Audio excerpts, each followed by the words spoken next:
Southwest Airlines, though, is shaking up the way millions of people fly. Free check bags are gone, seats are going to be assigned, and those extra fees for better seats, guess what? They are on the way. 5 on Your Side's Travis Cummings spoke to a college student, a frequent traveler, to see how these 2026 changes are affecting passengers.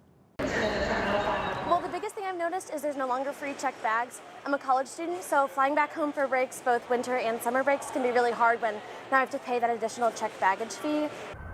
For years, Southwest has been a familiar choice for millions of flyers. I think they're really the only airline I've ever flown. My whole family's been pretty loyal Southwest customers. Now in 2026, the airline is making major changes, and travelers like Rebecca Grossman are taking notice.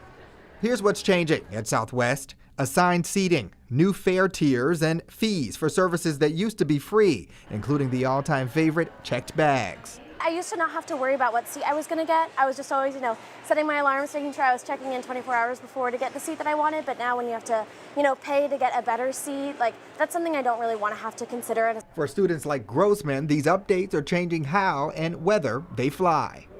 It's always been a really good economic choice as an airline, and implementing those tiers is something that other airlines do. Southwest says the changes are designed to modernize operations and support expansion, including new routes to St. Thomas and seasonal flights to Anchorage. I'm heading back to D.C. I go to school at American University, so excited to start my semester. But for loyal flyers heading back to campus, adjusting to new fees and seat selection is now part of the journey.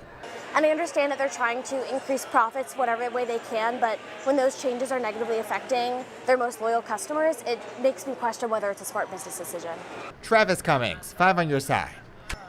Well, if you have questions about Southwest's new policies, we've got a full breakdown of the changes, plus contact information on this story at ksdk.com. But Southwest is such a big airline for our area.